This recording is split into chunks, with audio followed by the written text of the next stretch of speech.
Okay. Well, welcome everybody. We are so glad to see you guys to come in. We've been excited to kind of get back into it now that you guys have had a primary election. You kind of went through some of this.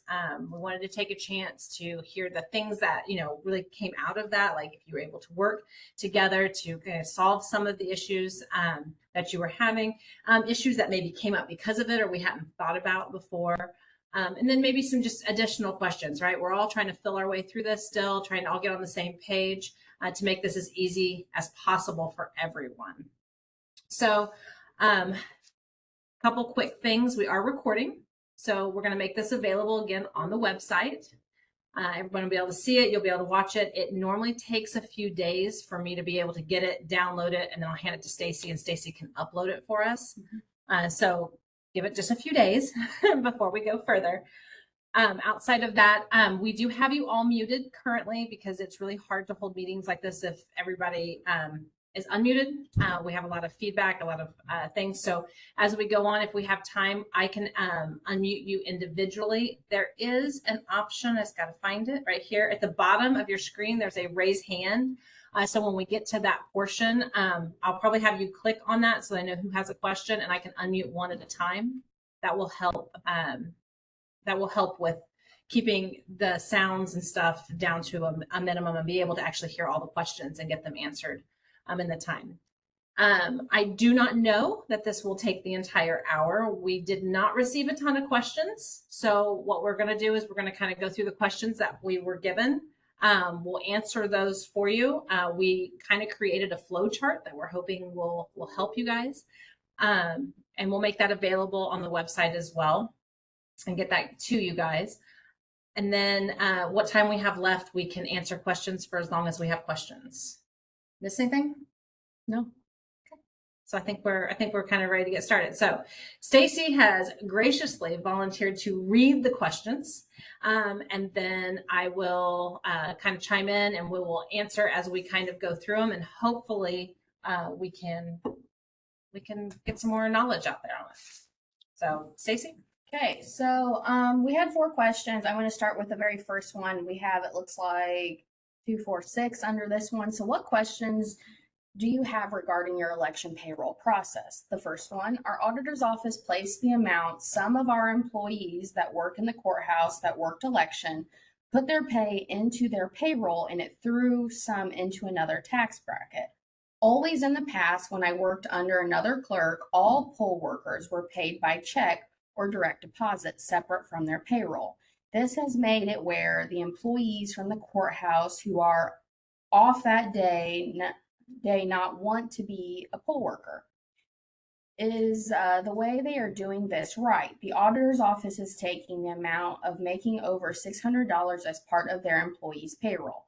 I thought the $600 was meant for if they make over that for election. I would like to know if we are doing this right or not. Okay, so basically, instead, now they're running it through payroll for the county employees, and that is throwing them into that tax bracket, making them not want to work the polls. And so the question is that correct?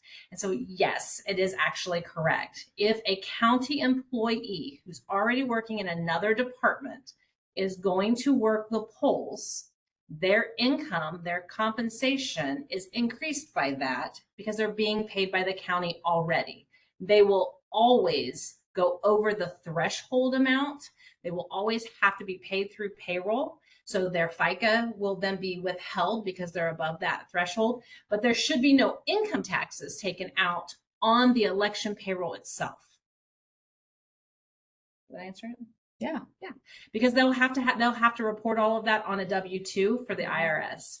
Okay, that's why it would run through payroll. Okay, next question.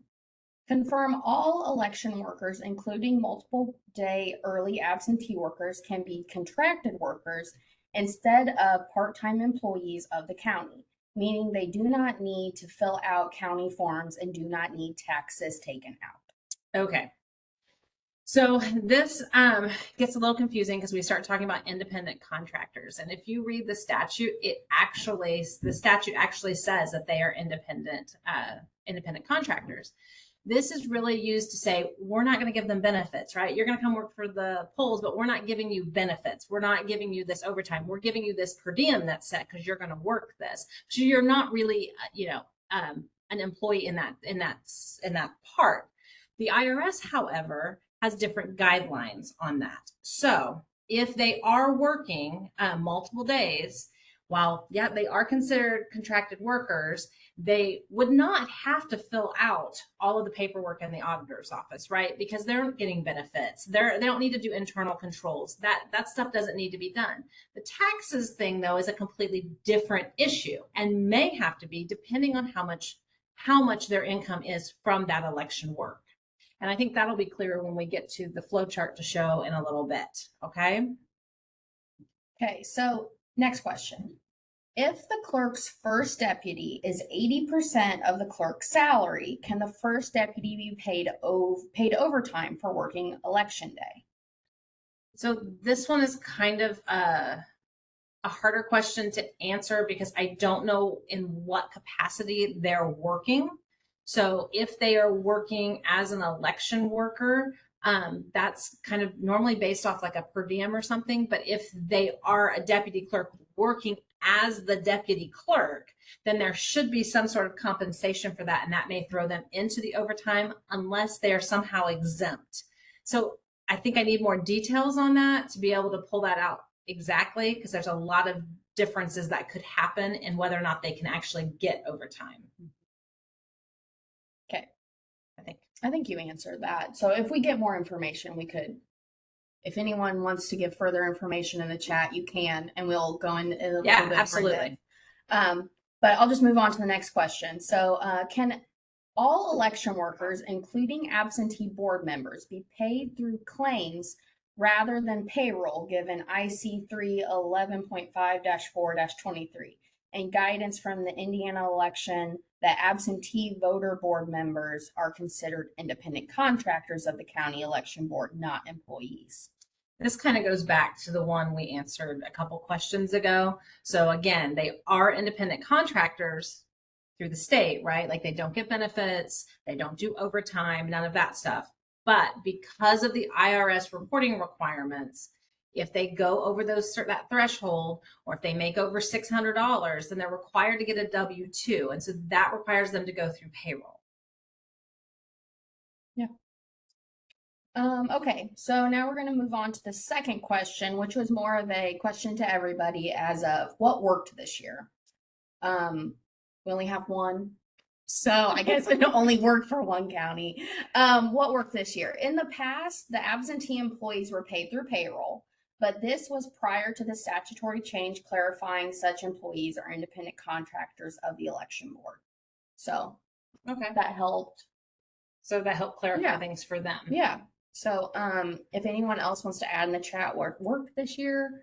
Yeah, because we do want to be positive too, right? Yes. Like we want to hear the whole point is to hopefully get on the same page and things working a little bit smoother in that process, or, so if you have other stories like that, we'd like to hear it as well. I know we'll be out at AIC. So if you're at the AIC meetings with the affiliates, we're stopping by both auditors and clerks.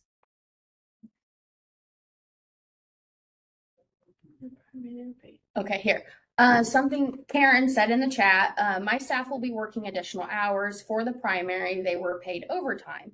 The same will be true for the general. I have added a line item in my budget to cover their overtime. Yeah, perfect. That'll work perfectly. The next question that we had out to you guys was, what issues did you encounter this year? And see, only one issue was encountered. I love this. Okay, so claims were entered from my office to the auditor's office the day after election day, but my poll workers did not get paid for almost a month later. That is a problem.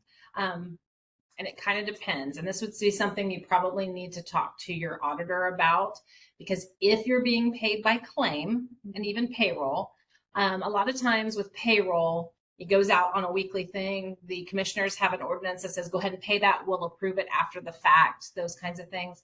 If it's being paid by a claim, it has to go through the normal claim process. So if your commissioners are only meeting once a month, or you've missed that, it may delay the payment of it based on their meeting. So it may be a good idea to sit down with your auditor and find out when that meeting schedule is and maybe how many people that would affect, and give them an upfront notice about why there would be a delay in that. Yeah. Communication. It's key. We talk a lot. Oh. Most counties pay their absentees, early workers as the payroll is turned in, or do some of them pay as one lump sum at the end of the election? Oh, that's an interesting question. I don't know. Does anybody want to weigh in on that in the chat?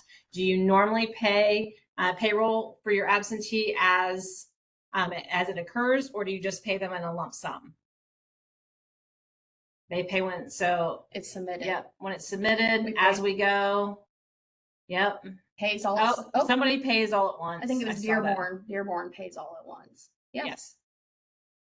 Pay as submitted. We pay them as it's submitted. We pay them as a lump sum after the election. Yeah. So Jasper does. Okay. So either one is fine. There's no, it's just whatever your process works for you guys internally and how you guys track it. So if that question comes up and maybe it's not working for you to do it one way, again, sit down with your auditor. How can this be worked out so that, we want you guys to have poll workers, right? The election is extremely important. We have to follow certain rules, whether that's by, statutory rules or the Fed rules. But we can kind of help with some of these processes if we have the communication. So, if you are paying a lump sum and that makes it a hardship on them and you guys wanted to switch to pay as you go, then have the conversation. How does that work and how can that be changed at your local level? Okay, so we did have a question come in. Why no income taxes on election pay portion for county employees? That is IRS regulations. If you ever want to look at it, if you go, just Google it, IRS election workers, there is a whole page dedicated to election workers where the feds say you don't pay income tax on election pay. So that's where that came from. So it's not a bad thing. It's a good thing, right? Yeah. It just maybe would make it more complicated in the process because then you have to make sure how you enter it into your software that you don't have it. So there's you're having to do more work. Oh, another question came in. Can the auditor deny or change payroll submitted for election work done by clerk staff on election day as directed by clerk? Okay. So the auditor isn't really denying the claim, okay, or any of that. What they're doing is they have to go through and audit the claim. And so they have things that they have to look, is the pay correct? They don't choose that pay, but they have to know that it's paid correctly. They may make sure that anything that's claimed on there is accurate, those kinds of things. So they might question something, which they have to, because otherwise they can't certify that claim if it's not true and correct and accurate. So they should be, questioning it if they have questions, and then work together to figure out why those questions came up to begin with. I'm not sure. There might be more information on that one. I'm not sure. But that's kind of the way you need to go. But really, you're submitting, if you're the clerk and you're submitting the claim, just make sure you have everything that supports your claim and why you are submitting that. And then if the auditor has questions, you will be able to tell them right off the bat of why this is this way. Okay. Hopefully that. I think that answers it, because sometimes is the amount correct that they entered on the claim or in payroll, or maybe does the record of hours worked not match kind of what was entered. So it's kind of that we're double checking that, or internal clarifying what they're doing, right? Yeah. Because again, if they're working as an election worker, that's a different thing than if they're actually working for you as clerk inside of that. So there might need to be some clarification on that of what their job is actually, what they're being paid for on that time card. Okay, so per the IRS, income tax withholding compensation paid for services and reimbursements paid under a non-accountable plan are taxable to election workers. However, they aren't subject to income tax withholding under Internal Revenue Code. Blah, blah. Oh, this is very long. Way too far. Oh, sorry, it jumped. However, Section 3402P allows employers and employees to enter into voluntary agreements to withhold income tax for wages for services performed. Election workers may request this voluntary income tax withholding by completing and giving the employer a Form W-4 employees withholding certification. So that's good information to have there from the IRS website. Okay. Was there another I one? think that was it. That was a very long one. I don't think there was one before it. Oh, I was gonna say, I thought I saw. they one. came in at the exact same To time. make sure I Yes. didn't miss one, right? We did this Yes, one, right? we did hers. Sorry, guys. Okay. A very small box. Can I get rid of that? I don't know. Oh, look how much bigger that. Okay. Okay, here's a question. What if we paid through claims in the spring and then the poll worker worked several days in the fall, which puts them over the $600? Now we have the poll worker going through claims and also payroll. Yeah, so for the auditor, it's going to be an adjustment, right? Because if they make over $600, then they have to be reported on a W-2. And so it's going to be a conversation to figure out how to best do that.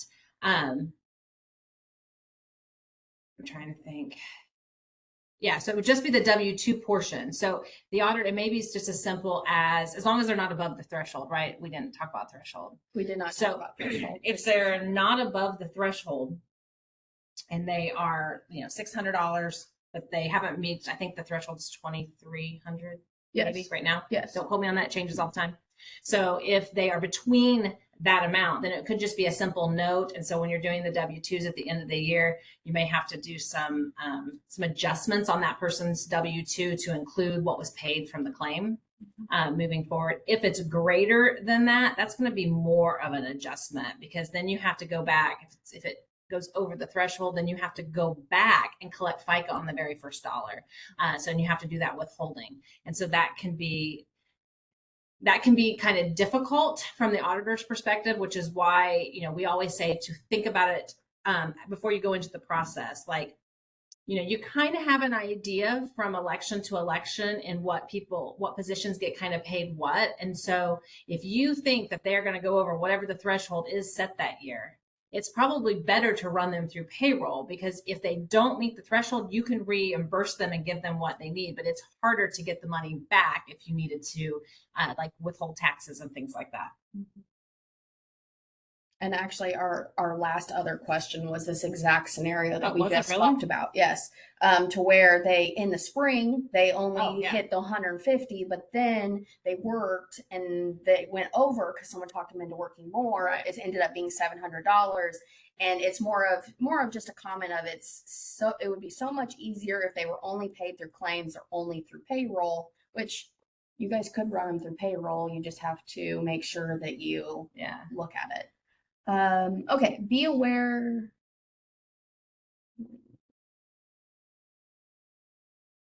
Right, we're going to talk about that in just a minute. Yeah. So, but I thought the threshold was 2,300 for 24. I thought it was 2,300. At least that's what I have in my notes, but that could be wrong. Can you Google it real quick?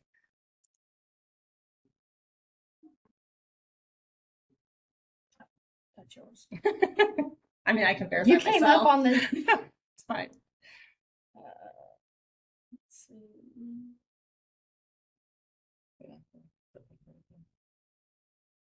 What does it even say on them? It only has 2021s. So I may have to go and check later. Yeah, it's not been updated since 2021. That page hasn't been. So, okay. Oh, he did. He said correct. 2,300. Okay. Just making sure I thought I had that right. Yeah, thank you. Yeah. Okay. Perfect. Thank you for verifying the 2,300. Okay. So that is all the questions that were submitted to us. Stacy and I were correct an error by the auditor's office for an overpayment. Example, overpayment of meals. So who's responsible to correct an error by the audit? So, okay, so the auditor's office overpaid, or the claim that was submitted was incorrect?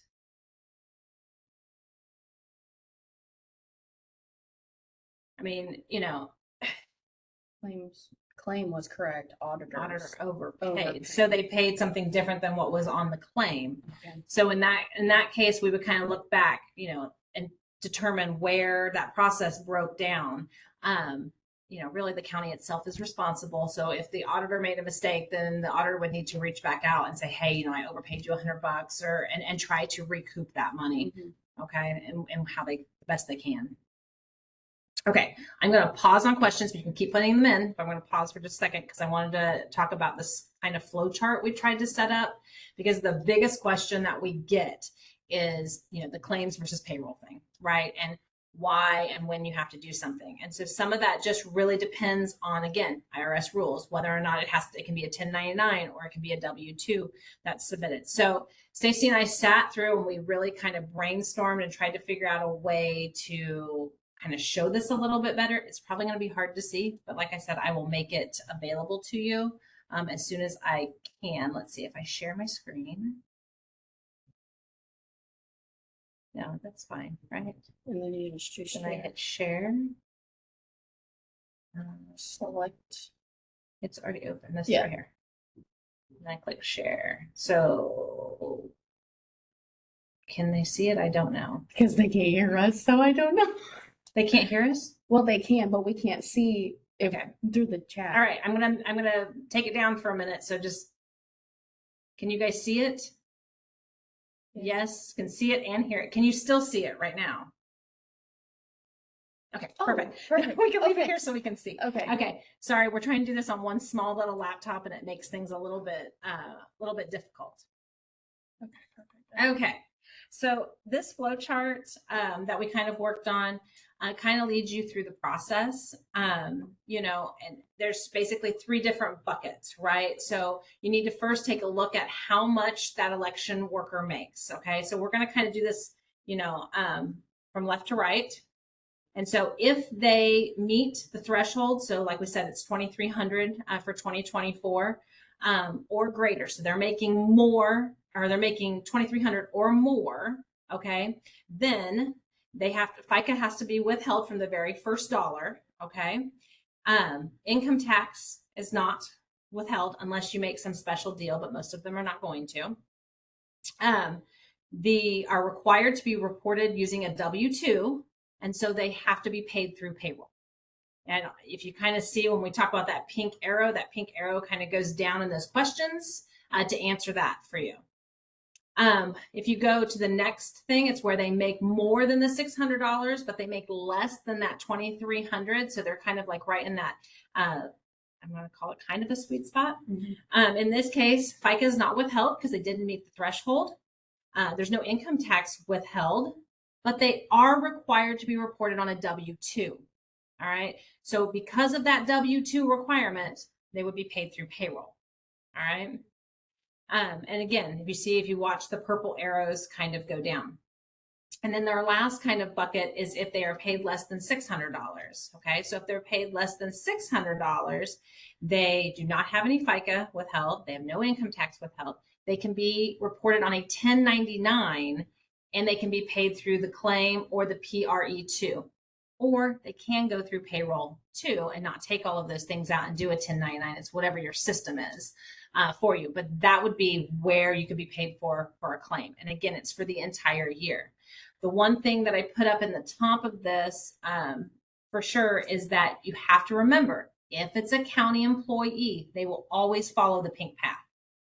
Okay. There is no, just because they made less than $600 for election, they already were compensated over the threshold because of their county employment. Okay. It's all from one person. It's all compensation. I don't know if you guys find that a little bit helpful when you're thinking about it, but we were trying to make it a little bit more simple. And when questions come up, to kind of follow the flow chart a little bit. So we'll make that available. We can stop sharing that, and then we can kind of go back to questions to see what, or if we have any. We can look at hands too. Yes, we're going to make that available. It'll probably be with the recording. We'll put it when the recording's available. We'll probably make it available then. So if you printed it's colors. Very helpful. Oh, well, good. Glad you like it. This is more mine was words. Stacy was. I don't know about you The guys. brainchild. I need a photo because again, when you guys ask questions, I have to go, okay, which bucket? Okay, well then what are they asking about? And just do it like out in my head. I always draw a picture, but that's just me. So I think it's beautiful. I think it works and it's perfect. All right. So while we have about a half an hour left, do you guys have additional questions? Something that we haven't discussed, or you just need clarity on something we did discuss? This would be the time that you can, I'm thinking you can raise your hand. I don't know because I don't know if I Can can we see see it? everybody. someone try. I'm looking, I'm going through. But would it tell you so-and-so raised their hand? I don't know. I don't know either. Oh, Susan has raised her hand. Oh, so Susan has, okay. So I got to find you, Susan, now. Can you click on that? Will it take you to her if you do? No, it No, doesn't. well, that would make it easy. It would, right? I feel like, Are they in alphabetical order? okay, hold on. We can never see the person in the left because of our faces. Okay, that's Nicole, unless she moves. Does she move? I don't know. So let's move this over. It won't. Can we get rid of it? Like, Can you close us? I don't know why this little box. okay, so that maybe we'll be able to see that person. Maybe. All right, we're working on it. I apologize. Oh, there's Susan. You skipped her. I Go up. skipped her. Go up one more. Up again. I don't know. She was right here. Keep going. I think you still have to go up. No, that's Sarah. I lost Susan. I don't know where she went. Okay, hold on. Let's do it this way.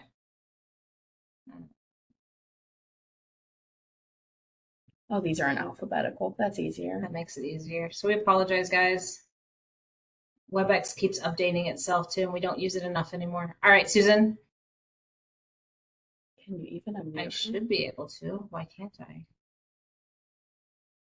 Oh, we can't unmute them, I guess. What? Well, that's sad. I don't chat directly, send a message, expel. No, I don't want to expel you. That Kick would her, be. kick her out. I don't, yeah. I guess we can't. It's locked. See the little lock? Yeah, I don't know how to unlock it. Well- I can unmute all. Okay. Oh, I'm going to try this. I'm going to try to, there's 57 people in here. Okay. So I'm going to try to unmute everybody, but I need everybody to remute themselves. And then we can raise a hand and I'll call on you and you can unmute yourself. Deal? Let's try it. They may not let me. oh, the locks came off. The locks came off. Okay, so now click. Can you hear me? Yes, Susan, we can hear you. Hi. I really don't have a question. I just pushed the button so you could figure it out. Thank you. No, that's fine. You needed to figure it out. Okay, so now if she muted herself, but I did see a question come in. Okay, so you saw a question in the chat. Yes. Will a W-2 or 1099 be needed for all, even below $600? A 1099 is for everyone that is below $600. So yes. Is Okay, there- we saw a hand. We see a hand. No, this says new message, but we're at the bottom. Did we answer? Oh, where'd that go? Did we get to that question? Okay, yeah. Does anyone have a question? Want to raise your hand or unmute? I mean, or we can be done a half an hour early. Let's see. I'm going back over here so if I see anybody's hand. Nobody wants to unmute. That's fine. If you guys want to keep typing stuff, we that's can read. fine. We can read.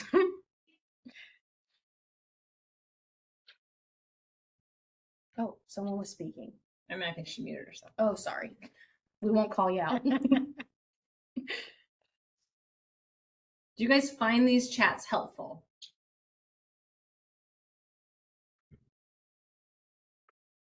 Oh, well, new message. Yes, yes, yes, yes, absolutely. Yes, yes. Okay, the workers only need a 1099 if they are over $600. No.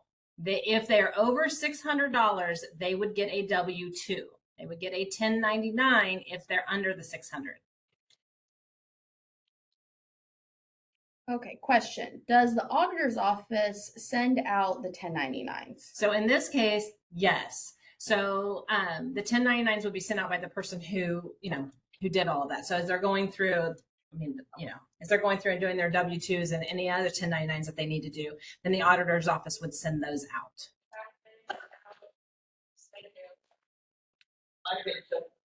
Do we ask? Tammy, Do you have a question? you are unmuted. I just didn't want you to say Oh. anything. If No, you I did- don't need anything. Okay, that is fine. Sorry. We just wanted to save you. Okay. So the threshold for a 1099 is over $600. No. No. No. Patty, if they make under $600, they would get a 1099. If they make $600 or over, they would get a W-2.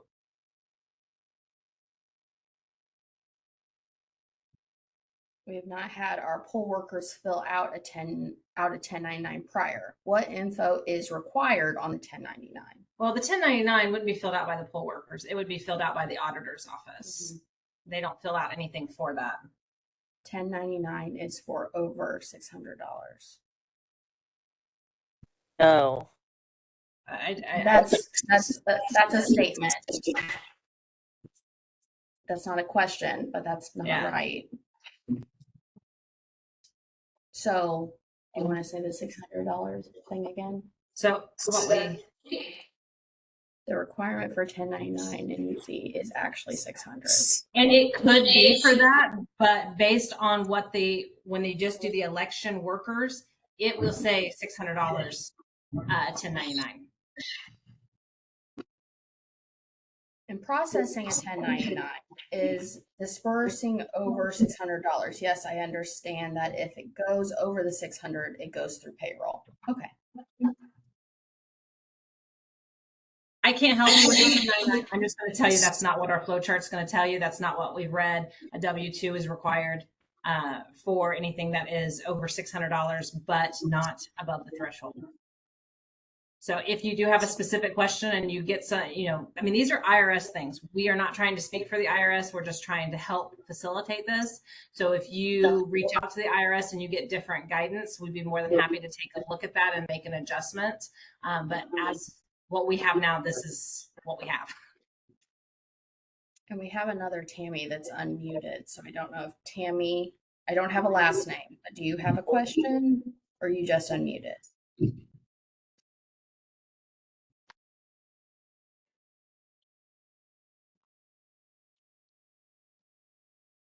We're just going to mute you. Maybe. Oh, guess we can't. There we go. We muted you. Okay. No, we're still. Wait, hold on. Go back to this. Okay. Sorry. You're fine. Your message. Okay, so my workers just fill out a W-9 and everything else is up to us and the auditor to figure out. Pretty much. I mean, they can't tell you how much they're going to make, right? Yes. Like you've got to think about, it's a planning thing. So plan ahead of time, how many workers you think you're going to need, go look at whatever per diem or whatever their approved pay is for that and kind of again, it's an estimate. It's your best guess at what you think is going to happen. But, a lot of times if it's right there on the verge of like me going over the 600 or whatever, then a lot of times auditors will say, just run it through payroll because it's easier for them to do that than to go back and figure out when it bumps up. Yeah. But again, this is really a communication between you and your auditor, right? Like what works for you. If you are struggling to get poll workers because of this, some of it, can be on process and you can talk to them about it, but unfortunately, there are guidelines, federal guidelines that you have to follow. You can't not follow them. And if somebody doesn't want to be a poll worker, I don't know how, there's no way to go around that. But I think if you bring them in and you have conversations, I think, and I might be wrong because it's been a few months since we did this, but I was thinking it was Hancock that brought in and they had this big meeting with everybody and they tried to really kind of outline everything and how that all kind of works. And so maybe that's something you could implement. It doesn't have to be all together, but some form of that, just to have that open communication. Sometimes that goes a long way. And when you're talking about payroll, it's really nice to have your auditor as part of the conversation, right? Because you got to be on the same page so that everybody understands how it is moving forward. And that way, what you're giving giving everybody the information that you're providing, everybody is there to answer questions. And if they do have a question about the W-2 or the 1099, then you could defer over to the auditor to answer those questions. I think that might help a little bit. It's probably not going to fix all situations. It's not a perfect world, but it is a start. And then the more you're communicating and the more policies and stuff you have, I think this will start to be way more smooth. And hopefully after the general election, we're going to be. Okay, we have lost poll. Can't see. The lost poll workers is in our Courthouse employees. Oh gosh, it skipped. Sorry.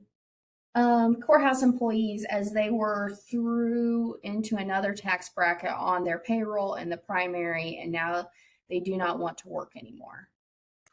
I get that, but again, that's one of those things that there's nothing you can do about that because the county is paying their compensation. Mm-hmm. So whether they're working as a poll worker or they're working as a county employee, the county is paying them. And so the county would be required to report all of that on a W-2. And Hancock did confirm they attend Yes. the very first election workers training. Yes. See, I do have a good memory sometimes. You do have a good memory. So do you guys like the open questions format, or did you like the first one where we had like examples? I'm just trying to figure out if a third one would be beneficial or what kind of format you guys liked. But we did have a question come in. Is there ever a time that a worker would need to fill out a W-4? It could be possible, depending on what they're doing. Again, this gets more into IRS stuff, which we don't audit at that level.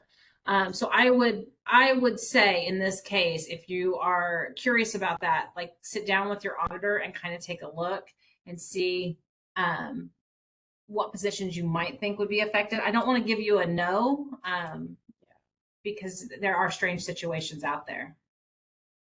Oh, open message format's great as they receive immediate info. I like it. I like that.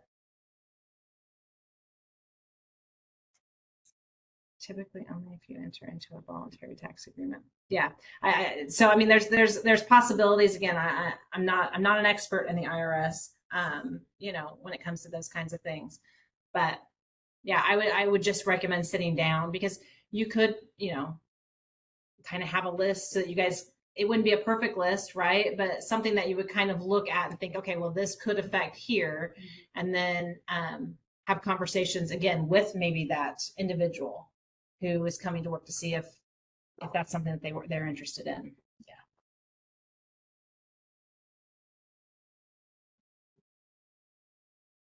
I wish we could see everybody's face. I know. All we see is like gray boxes with your names.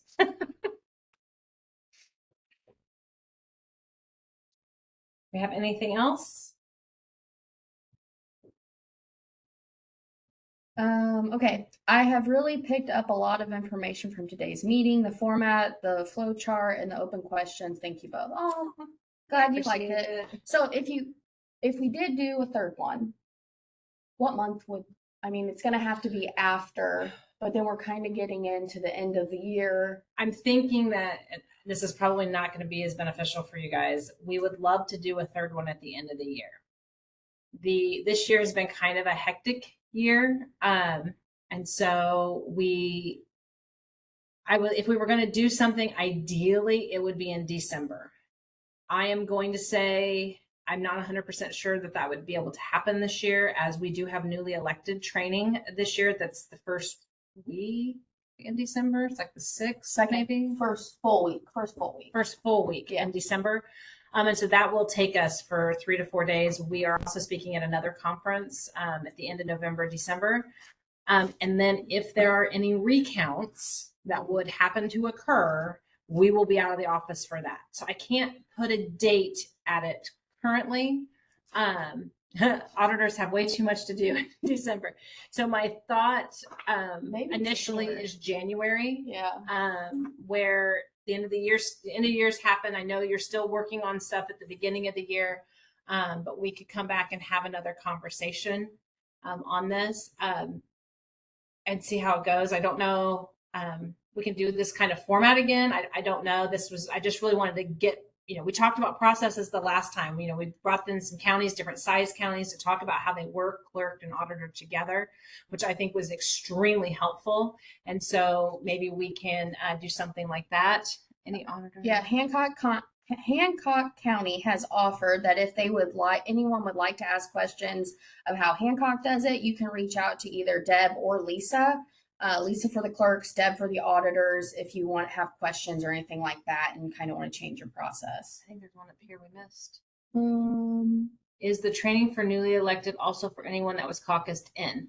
So they can come to it. So if somebody's been caucused in with, this last year, even if it's been since the last, we only do newly elected every other year. Mm-hmm. So if they've never been to one and they want to, they absolutely, they just have to kind of let us know, because we have to go through with AIC and get a list of all of those who won their elections, and then try to get email addresses so that we can send out everything. So if you want to be added to the list, or somebody, they have to email us so that we can get them on that list, because we don't just pick up everybody that's caucused in. It's too hard. It's already hard enough to get everybody that's elected, but they are more than welcome to come. It is. I always like to tell people who've been in office for a couple years, just so that they know walking in the door, it is surface level stuff, right? So if you've been to a newly elected, it's really kind of surface level. We don't do a deep dive, which is, again, perfectly fine to come and to learn about that. But I've had some who come and say, well, I already know this stuff. And I get that, because you've been doing the job for 2 years, right? So just be mindful of that. But it is a great way to meet some of the new ones that are coming in too. We do separate meetings for everybody, if you remember. So absolutely, just reach out and let us know. The beginning of 2025 would be great for all the newly elected. So we could bring in, and maybe old we and could new, do, and maybe in January we could do a kind of a summary of our first one. yeah, Ask have additional questions asked. she And meant 2026. oh, we could do something else. Yeah. So we can see how that kind of goes forward. But it's a good thought. I wish our picture would stay. I didn't even know. I was like, oh, where did we go? We're gone. Okay. Well, wow, we filled up quite a bit of time, so I'm pretty impressed with that. Yeah, I was thank you, a little guys. worried, guys, but Yeah. here you guys came in with the questions, so we do always appreciate that. Do you have anything else for us today? We are always available, email, phone call. And even if you have a question on this and you really want to talk about it, like, we will for sure give you a call. We can sit down and talk a little bit more. We want this to all work for everybody. Okay. All right. They love us. We're great. We are great. We should have our own talk show.